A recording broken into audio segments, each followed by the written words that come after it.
প্রিয় প্রণয়িনী সিজন 2 পর্ব সংখ্যা 17। ড্রয়িং রুমে বসে কখন থেকে হাসছে 3 ভাই বোন। তাদের মধ্যে মুখ কুমড়া করে বসে আছে একমাত্র ইসরাত। সে এই 3 জনের আচরণে বিরক্ত। তাদের হাসি তামাশার মধ্যে সে যোগ দিল আরও এক নমুনা। এতক্ষণ সে পড়তে ব্যস্ত ছিল। পড়াশোনা শেষ করে এসে বসেছে তাদের পাশ ঘেঁষে। মোহাম্মদ নুসরাত আহান আর ইরহামের কথা শুনে নিজেও হ্যাঁ হ্যাঁ করে হাসতে লাগলো সবার সাথে তাল মিলিয়ে। ইরহাম টিপটো নিয়ে টেটে বলে উঠল, এমন হাজব্যান্ড আমিও ডিজার্ভ করি। নুসরাত হেসে নিয়ে বলে, এসব তোর ভাগ্যে নেই রে পাগলা। আহান হা হা করে শব্দ করে হেসে উঠল। লজ্জা পাওয়ার মতো ভঙ্গি করে বলে উঠল, কেন থাকবে না? তুই কি লেসবিয়ান যে তোর ভাগ্যে হাজব্যান্ড থাকবে? ইরহাম আর আহান দু হাত দিয়ে গালে তাওবা তাওবা করল। ইরহাম দুপাশে মাথা নাড়িয়ে বলল, না আমি কেন লেসবিয়ান হতে যাব? আমি পিওর কাপুরুষ, পৌ পুরুষ। ইরহামের কথায় পুরো ড্রয়িং রুম হাসির ধমকে কেঁপে উঠল। ইসরাত এবার কথা বলল তাদের মধ্যে। সে শান্ত কণ্ঠে আরাম করে সবার মাঝে বসে বলতে লাগলো, যা আমি দোয়া করে দিলাম নুসরাতের মতো ওয়াইফ ম্যাটেরিয়াল একটা মেয়ে তোদের ভাগ্যে যেন জুটে। আহান লাফ মেরে উঠে দাঁড়ালো। ইরহাম আর্তনাদ করে উঠল, দু হাত মাথা চেপে ধরে বলে উঠল, এত বড় অভিশাপ দিও না আপি। আমি নিষ্পাপ বাচ্চা অকালে মারা যাব। এর চেয়ে ভালো তুমি আমার কুয়ায় চাপ দিতে বললে সেটা আরও সহজ হতো। নুসরাত ইরহামের টিপ্পনিতে বিরক্ত হয়ে পা তুলে লাথি মারল পেছন দিকে। ব্যঙ্গাত্মক গলায় ইরহামকে নকল করে আওড়ালো, এতে বড় অভিশাপ দিও না আপনি। আমি নিষ্পাপ বাচ্চা ওকালে মরে যাব। তো মরে যা না, আমরা কি আটকে রেখেছি তোকে? ইরহাম নিজেও নুসরাতের কাঁধে দুটো কিল বসালো দুপদাপ করে। রাগী কণ্ঠে বলল, তুই মরে যা। আমি এখনও আমার একটা বাচ্চার জন্ম কিনি। বাচ্চার জন্ম হবে, বাচ্চার বিয়ে খাবো, আমার বাচ্চার দেখবো, তারপর গিয়ে আল্লাহর ইচ্ছে হলে মরবো, না হলে আরও কয়েক জীবন বাঁচার শখ আছে। এখন তুই চাইলে মরে যেতে পারিস, কারণ এই পরিবারে অলস একটা প্রাণী তুই। মরে যা শালি। নুসরাত চিৎকার করে বলে উঠল, পশ্চাৎ দেশে এমন লাথি মারবো তোর। আমাকে আরেকবার মরে যাওয়ার কথা বললে তুই মরে যা, তুই মরে যা, তুই মরে যা শালা। নুসরাত আর ইরহাম বালয় কথা বলতে বলতে সেটা কাটাকাটি থেকে হাতাহাতি চলে গেল। দুজন দুজনের দিকে খেপা সারের নিয়ে এগিয়ে গিয়ে একজন আরেকজনের চুল টেনে ধরল। চুল ধরে সর্বশক্তি দিয়ে দু একটা জাকুনি দিল। দুজনের থেকে দুজন কম না। মুখের সাথে একই গতিতে চলল হাত পা। আহান দাঁড়িয়ে সোফার উপর থেকে দুজনকে চেয়ার আপ করছে। হাত মাইকের মতো মুখের কাছে চেপে ধরে বসছে। তো দর্শক বিন্দু, আজ আপনারা আমাদের সাথে, আমি সৈয়দ আহান নফিল, দুজন সারের লড়াই সামনাসামনি আপনাদের দেখাতে যাচ্ছি আজাইরা নিউজ টিভি থেকে। এই দুই সার প্রথম একজনে ভদ্রমহিলাকে টিপ্পনি কেটে হয়রানি করার চেষ্টা করেছে। তারপর নিজেরা নিজেদের সাথে কথা বলতে বলতে মুখ চালাতে লাগে। প্রথমে কথা কাটাকাটি হলেও শেষ পর্যন্ত তা হাতাহাতি পৌঁছে যায়। এখন কোনো কোনো সার এই যুদ্ধে বিজয়ী হয় তা দেখার জন্য আমি আহান এবং আজাইরা টিভির সাথেই থাকুন। একপাশে নুসরাত আর ইরহাম চিৎকার করে বাড়ি মাথায় তুলে ফেলছে। অন্যদিকে আহান উল্টোপাল্টা তথ্য সম্প্রদানে ইসরাতের মাথা ধরে গেল। শক্ত মুখ বানিয়ে নিজের জায়গা থেকে উঠে দাঁড়ালো সে। চোখ দিয়ে মুখে ইশারা করলো নুসরাতকে সরানোর জন্য। সে গেল ইরহামের দিকে। দুজন দুদিকের থেকে টেনে নুসরাত আর ইরহামকে সরাতে চাইল, কিন্তু দুজনের হাতাহাতি মাঝখান থেকে আঘাতপ্রাপ্ত হলো ইসরাত আর মোমো। আহান আবারও মাইকের মতো হাত মুখে পেঁচিয়ে নিয়ে বলে, আপনারা হয়তো দেখেছেন দুজন হাতি ওই দুটো ষাঁড়কে থামাতে গিয়ে নিজেরাই আঘাতপ্রাপ্ত হয়েছে। আমি বুঝি না মিস্টেক। দুটো হাতি কেন দুটো খেপা ষাঁড়ের যুদ্ধে থামাতে এত আঘাতপ্রাপ্ত হবে নিজেরা? আমি এক খুদে পিঁপড়া, এসবে আমার কোনো লেনদেন নেই। পরবর্তী কথা জানতে চোখ রাখুন আজাইরা টিভিতে। আমি বিশিষ্ট মিচকে শয়তান পিঁপড়া সৈয়দ আহান নফিল আপনাদের সাথেই আছি। আহানের বকবক আর নুসরাত আর ইরহামের ঝগড়া থামল না যতক্ষণ পর্যন্ত নাজমিন বেগম এসে খুন্তি দিয়ে দুগা করে 5 জনের পিঠে না লাগালেন। ততক্ষণ পর্যন্ত নাজমিন বেগমের হন্তির বাইকে 5 জনের মুখ চুপসে মাথা নিচু করে বসে রইল। চোরের মতো মুখের ভাবভঙ্গি করে একে অপরের অবকলন করতে লাগলো। ইসরাত পিঠে হাত বুলিয়ে চুপ খিচে মিনমিন করে জানতে চাইল, আমাকে মারলে কেন? নাজমিন বেগম তেড়ে এসে বললেন, চুপ, একদম চুপ। নাজমিন বেগমের ধমকে ইসরাতের মোমো মুখ চুপসে নিল। নুসরাত আর আহান নাজমিন বেগমের ধমকে হে হে করে হেসে উঠল। মুখ চেপে ধরল সোফার মধ্যে। ইরহাম বিরস মুখ করে শঙ্কিত গলায় কিছুটা বয়ে নিয়ে জিজ্ঞেস করলো, ডার্লিং, হোয়াই ইয়োর মাথা ইজ সো গরম? ইরহাম প্রশ্নে মোমো হি হি করে হেসে উঠল। নুসরাত আর আহান দুজনই গোড়াগড়ি খাচ্ছে একজন আরেকজনের গায়ে। নাজমিন বেগম ফুস করে উঠে বিড়বিড়িয়ে আওড়ালেন, নির্লজ্জ সবগুলো। আহান আকস্মিক কিছু মনে হওয়ার ভঙ্গিতে উঠে বসলো। চোখ বড় বড় করে বলে, আজ কি হয়েছে জানো আপি আমাদের স্কুলে? নাজমিন বেগম খুন্তি হাতে নিয়ে বসে বললেন, জানার জন্য কি হয়েছে? নাজমিন বেগম চেয়ার টেনে তাদের সাথে বসার কারোর বাবা হলো না। আহান সতর্ক আওয়াজে আগের নিশ্চিত হয়ে নিল মেজো আব্বু বাড়িতে আসেন। নাজমিন বেগম ধৈর্যহীন কণ্ঠে বললেন, নেই, এবার তাড়াতাড়ি বলো কি হয়েছে। আহান আরাম করে বসে বলে উঠে, ওই যে আমার বন্ধুর কথা মনে আছে, সেদিন বললাম ও আর গার্লফ্রেন্ড ব্রেকআপ করে আল্লাহর নামে কসম কেটে নিল যে একজন আরেকজনের সাথে আর জীবনেও রিলেশন করবে না। আজ থেকে তারা ভাই বোন, কিন্তু সেদিন আবার দেখি নিব্বানিব্বিগুলো হাত ধরে হাঁটাহাঁটি করছে। মানে কি পরিমাণ নির্লজ্জ এরা। দুদিন পর পর ব্রেকআপ করে, আবার দুদিন পর পর একজন আরেকজনের সোনা পাখি বলে হাত জড়াজড়ি করে। ইসরাত আর মোমো একজন আরেকজনের দিকে তাকে ইতস্তত করে দুজন একসাথে বলে ওঠে, জীবনে আমরা কি করলাম। এই বয়সে বাচ্চাগুলো রিলেশন করে আর আমরা। আহান চেঁচিয়ে উঠে বলে, তোমরা দুজনে জীবনে বাবাজিকা লাড্ডু করেছো। নাজমিন বেগম হেসে উঠলেন। নিজের এতক্ষণে গরম হওয়া মস্তিষ্ক কিছুটা ঠান্ডা হয়ে এসেছে। আর আরও কিছু বলছিল নাজমিন বেগম, তা আর শুনলেন না। দ্রুত পায়ে চলে গেলেন রান্না করতে। রাতে ইসরাত আর নুসরাতের কাছ থেকে জেনে নেওয়া যাবে এই ভেবে। আকাশ মেঘের বেলা জমেছে। পাখির দল বেঁধে ফিরেছে নিজেদের নীড়ে। পশ্চিম আকাশ লাল লালিমায় চেয়ে আছে। পরন্ত বিকালের মিঠে রোদ এসে পড়েছে সৈয়দ বাড়িতে। পর্দা টেনে রাখার জন্য সেই রোদ তাবেদ করে ভেতরে প্রবেশ করছে না। ড্রয়িং রুমের সোফায় বসে কিছু একটা চুপচাপ ভেবেছেন হেলাল সাহেব। মুখ গম্ভীর করে রাখা, নিজের মনের চাল চালছেন। হাত স্থির নেই সোফার উপর, তা দিয়ে বারবার হাত বুলাচ্ছেন নিজের আত পাকা ছোটো ছোটো দাড়িতে। হেলাল সাহেবের চিন্তায় বাটা দিয়ে কর্কশ কণ্ঠে প্যান্টের পকেটে রাখা ফোনটা বেঁচে উঠল। হেলাল সাহেব নড়ে চড়ে বসে ফোনটা ধরে কানে লাগালেন। হ্যালো মুখ দিয়ে বের করতেই ওপাশ থেকে এসমাম নাকি কান্না সরে বলল, এসমাম বলছে স্যার। হেলাল সাহেব নাক কুচকে জিজ্ঞেস করলেন, কি? নিজ মনে নিজেকে দুটো গালি দিতেও বললে না। কোন আজব এসে তার মাথায় পড়েছিল যে এদের মতো দুই মোটা গাদাকে সে ইসরাতের উপর নজর রাখার জন্য দিয়েছিল। তার ব্রিটিশটা আরও একটু বাড়িয়ে দিয়ে এহসান বলে উঠে, স্যার। হেলাল সাহেব দাঁতে দাঁত চেপে জিজ্ঞেস করলেন, ছাগলের মতো সার সার না করে বলো কি হয়েছে। এসমাম ফোনের ওপাশ থেকে হু হু করে খেতে উঠল। চোখের কোণে জমা হওয়া একটা পানি হাত দিয়ে মুছে নিয়ে দুঃখ বাক্রান্ত মনে বললেন, ম্যাম আমাদের দরে ক্রিকেট ব্যাট দিয়ে পিটিয়েছেন। কি? হেলাল সাহেবের মুখ দিয়ে অনাকাঙ্ক্ষিতভাবে শব্দগুলো বের হয়ে আসলো। নিজের মুখ হাত দিয়ে চেপে ধরে ফিসফিস করে জানতে চাইলেন, কিভাবে? স্যার, আমরা ম্যামের উপর নজর রাখছিলাম, হঠাৎ করে উনি কোথাও উদাও হয়ে গেলেন। আমি আর এহসান যখন ম্যামের খোঁজ করছিলাম তখনই পেছন থেকে এসে আমাদের ম্যাম টুকা দেন। আমি আর এহসান তড়াক করে পেছনে তাকাতেই দেখি ম্যাম আমাদের দিকে চেয়ে টুট টিপে হাসছেন। তারপর বললেন, এদিকে কি দেখছো? আমি এখানে। আমাকেই খুঁজছিলে তাই না? আমরা ভদ্রতার সাথে হে ভঙ্গিতে উপর নিচ মাথা নাড়াতেই ম্যাম হেসে উঠলেন। তারপর হাতের বের দিয়ে আমাকে আর এহসানকে কোনো কিছু বুঝে ওঠার আগে দুপদাপ কয়েক গা লাগিয়ে দিলেন। এখন আমি আর এহসান রাস্তার ধারে পড়ে আছি। প্লিজ স্যার, দয়া করে আমাদের মতো দুটো মানুষকে হসপিটালে ভর্তি করিয়ে দিন। হেলাল সাহেব চিড়চিড়ে কণ্ঠে বলে উঠলেন, একটাও কাজের নাম। You too are fire. নিজেরাই ডাক্তার যাও। কোনো মতের কথা শেষ করে এর আগে ফোন কেটে দিলেন তিনি। দুজনের আর একটা কথা শোনার মতো ধৈর্য হেলাল সাহেবের নেই। রাগে লাল হওয়া মুখ নিয়ে এক হাতে থুতনি হাত বুলাতে বুলাতে চিন্তায় ব্যস্ত হলেন। মনে মনে ঠিক করে নিলেন এবার তাকে কিছুই একটা করতে হবে। 10 টাকার প্রাণ লিচুতে চুমুক দিয়ে নুসরাত চোখ তুলে উপরে তাকালো। কোমরে হাত বুলিয়ে ভাবলো নানা কথা। সেদিন হেলাল সাহেবের সাথে ঝগড়া করতে গিয়ে মাটিতে পতিত হওয়ায় এখনও ব্যথা রয়ে গেছে। ডাক্তারে আরও যাবে একদিন পর। যদি এর মধ্যে ব্যথা কমে যায় তাহলে ডাক্তার দেখানোর জন্য যে টাকা নাসির সাহেবের দিয়েছেন তা সে মেরে দিবে। নিজের অতর্কিত চিন্তাগুলো একপাশে রেখে জুসে আরেকটি চুমুক দিল। খোপা করা চুলগুলো থেকে বের হয়ে আসা ছোটো চুলগুলো ভালো করে কানের পেছনে গুজে নিয়ে মাথায় ক্যালিন লগর বিশিষ্ট কালো ক্যাপটা পরে নিল। এহসান আর এসমাম নুসরাতের সামনে বিতু চোখে বসে আছে। নুসরাত চোখ শুরু করে সে মৃদু কণ্ঠে জিজ্ঞেস করলো, কি খাবে? নিজের হাতের 10 টাকার জুসের বোতলটা এগিয়ে দিল সামনের দিকে। এহসান আর এসমাম দুপাশে মাথা না ভঙ্গিতে নাড়িয়েতেই নুসরাত বলে উঠো, গুড।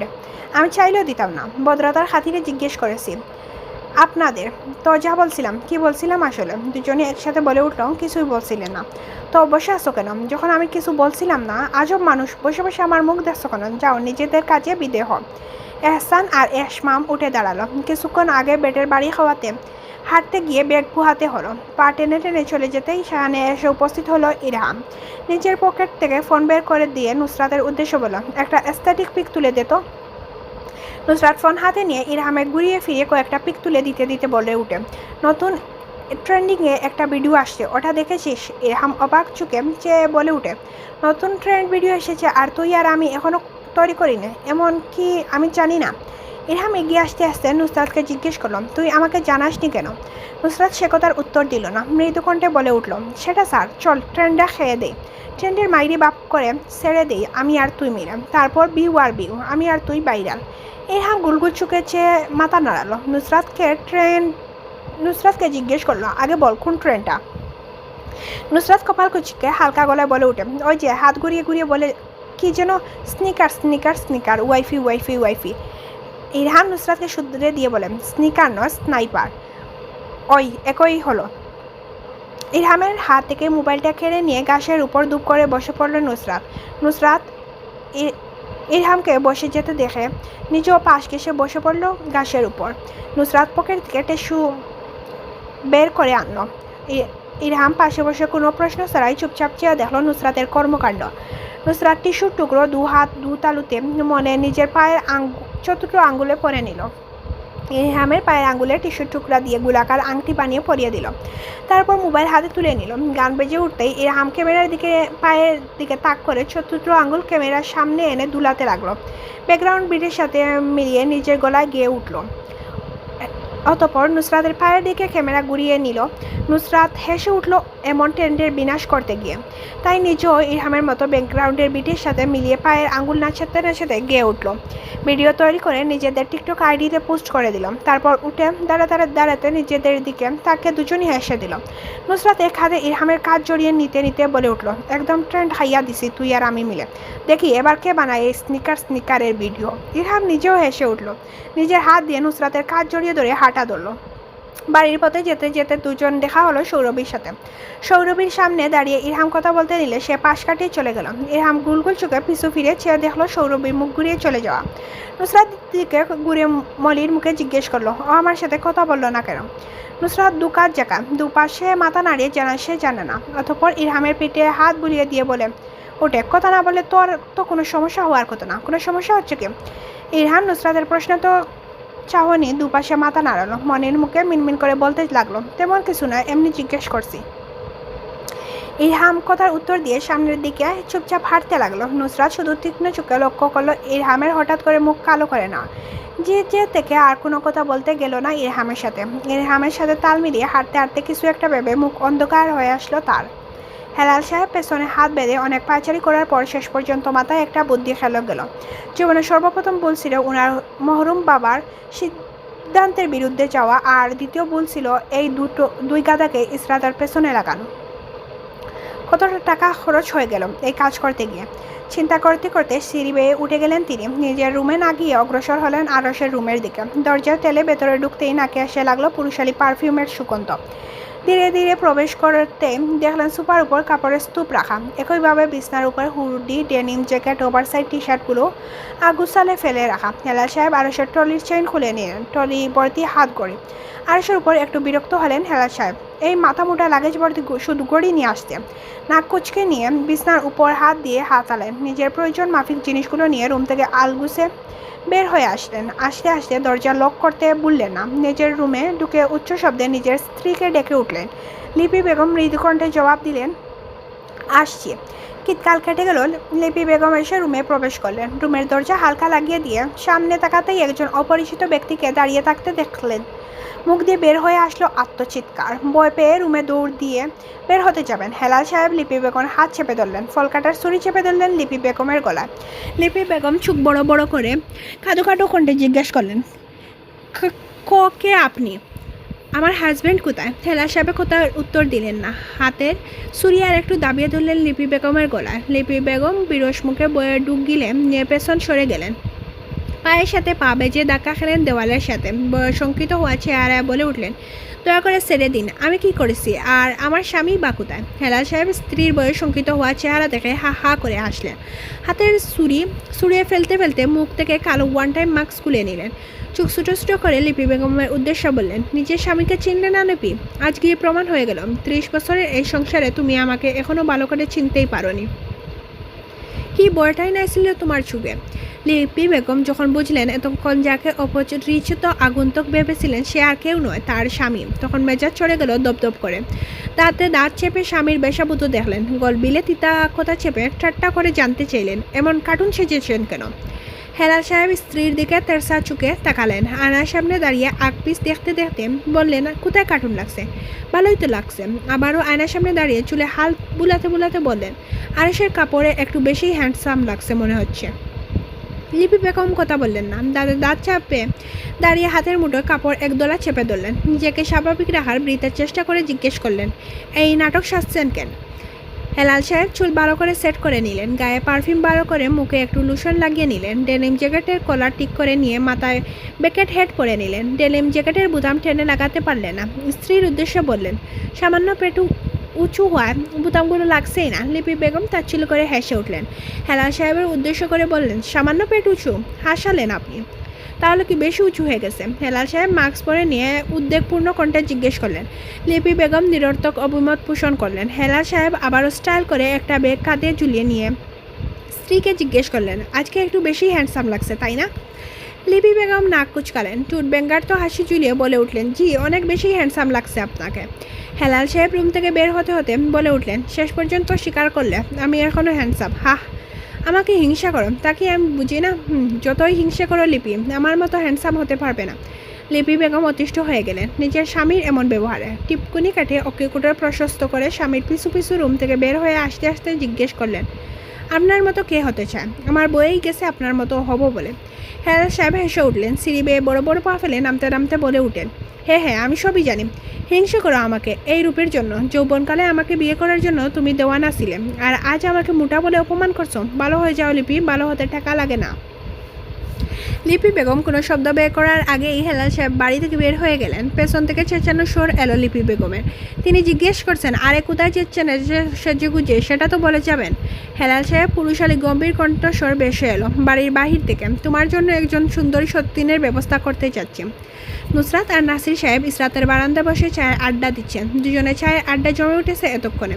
নুসরাত চায়ে চুমুক দিয়ে নাসির সাহেবকে জিজ্ঞেস করলো, আব্বা কেমন চলছে আপনার ব্যবসা? নাসির সাহেব নিজেও চায়ে এক চুমুক দিলেন, আশেপাশে চোখ বুলিয়ে বাড়ির পরিবেশ দেখতে দেখতে বললেন, ভালো। কবে থেকে এসে বসছো ওখানে? নুসরাত হাই তুলল, নিজের হুডির ক্যাপ টেনে মাথায় তুলে নিয়ে এক পা তুলে বসলো বেতের সোফার উপর। অলস ভঙ্গিতে বলে উঠল, আব্বা আমার দ্বারা এসব সম্ভব না। নুসরাত অনীহা নিয়ে উত্তর করতেই নাসির সাহেব তরাক করে এক পেশে ব্রু কুচকে জিজ্ঞেস করলেন, কেন? নুসরাত চায়ে চুমুক দিল, হালকা হাতে ব্রু চুলকে নিয়ে বলে উঠল, ইন্টারেস্ট নেই আব্বা, আপনি তো জানেন, তারপর কেন জিজ্ঞেস করছেন? ইসরাতকে বলুন না বসার জন্য। নাসির সাহেব কিছুটা বিরক্তি নুসরাতের দিকে তাকালেন, চুকের মনি সামান্য কুঞ্চিত করে নিষ্প্রভ চুপ কণ্ঠে বললেন, ও কাপড়েরটা সামলাচ্ছে, তুমি না হয় মেকআপ আর পারফিউমটা সামলাও। নুসরাত খান কুচালো সামান্য, চোখ আশেপাশে ঘুরিয়ে বলল, হবে না আমার দ্বারা। নাসির সাহেব কিছু বলার আগেই গেটের দিকে তীক্ষ্ণ চোখে তাকিয়ে নুসরাত উঠে দাঁড়ালো, ইশারা দিয়ে না করলো নাসির সাহেবকে কথা না বলার জন্য। চোখ ছোটো ছোটো করে এগিয়ে আসে বারান্দার রেলিংয়ের দিকে, দু হাত চেপে ধরে রেলিং। নাসির সাহেব নিজেও চায়ের কাপ সেন্টার টেবিলে রেখে এসে যোগ দিয়েছেন নুসরাতের সাথে। নিজেদের বাড়ির গেটের সামনে অদ্ভুত বেশাবুত দাঁড়ানো লোকটাকে দেখে একটু চিন্তিত হলেন নাসির সাহেব। নুসরাতকে উদ্দেশ্য করে বললেন, মনে হয় গরিব মানুষ, যাও টাকাগুলো দিয়ে আসো। পকেট থেকে টাকা বের করে নাসির সাহেব নুসরাতের হাতে দিলেন। নুসরাত 500 টাকার করকরের নোটখানা হাতে নিয়ে অবাক হলো, বিস্ময় প্রকাশ করে উপরে তুলে ভালো করে সূর্যের আলো দেখে নেয় আসল কি না নকল। নাসির সাহেব নুসরাতের এমন কাণ্ডে বিস্মিত হন, অবাক কণ্ঠে জিজ্ঞেস করেন, কি হয়েছে? এভাবে আলোয় নিয়ে টাকা দেখছো কেন? আসলে আব্বা, দেখছিলাম টাকা আসল নাকি নকল। আপনি তো আবার কাউকে 500 টাকা দেওয়ার মানুষ না, এত টাকা আপনার পকেট থেকে কীভাবে বের হয়েছে তাই ভাবছি। নুসরাত নাসির সাহেবের কথার উত্তর জটপট দিল। রেলিং ধরে সামান্য উঁকি দিয়ে দেখে অদ্ভুত পোশাক পরিহিত লোকটা পাইপের কাছে এসে দাঁড়িয়ে হাত দিয়ে চেপে ধরে আছে। নুসরাত চোখ প্রশস্ত করে সতর্ক গলায় চিৎকার করে উঠল। নাসির সাহেব কাজ জাঁকিয়ে ফিসফিসে বলে, আব্বা চুর চুর চুর, দিনে দুপুরে চুরি করতে চলে আসছে, চলুন। এভাবে আর বসে থাকা যায় না।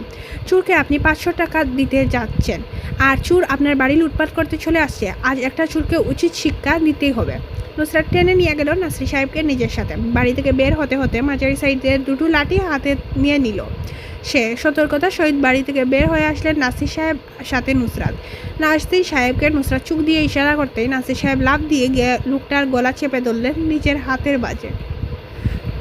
লোকটা যাতে চিৎকার করতে না পারে তাই এক হাতে মুখ চেপে ধরলেন। নুসরাত লোকটার সামনে দাঁড়িয়ে হাতের লাঠিটা মাটির উপর বোর দিয়ে রেখে নাক টানলাম। তারপর নাসির সাহেবের উদ্দেশ্য বলল, আব্বা চোর তো দেখে ব্র্যান্ডের চোর, শ্যানেলের পারফিউম ব্যবহার করছে। নাসির সাহেব হাত থেকে বারবার ছুটার চেষ্টা করছে লোকটা। নাসির সাহেব হাতের কবজা দিয়ে একটা মেরে নিচের দিকে ঝুঁকিয়ে রাখলেন অদ্ভুত বেশাবদ্ধ দাঁড়িয়ে লোকটাকে। নাসির সাহেব রাগী কণ্ঠে বললেন, হয়তো ছাগলটা কোথাও থেকে চুরি করছে পারফিউমটা। নুসরাত উপর নিজ মাথা নাড়িয়ে নাসির সাহেবের কথায় সমর্থন জানালো। হাতে লাঠি তুলে লোকটাকে মারতে গিয়ে থেমে গেল। তর্জনীর আঙ্গুল টুটে রেখে বলে উঠল, আব্বা এই চোর তো দেখি বড় লুকস চোর, মাথায় ব্র্যান্ডেড বেকার হেড লাগিয়ে আবার কাপড় উপরও ব্র্যান্ডেড। তাহলে আমাদের বাড়িতে কি চুরি করতে আসছে?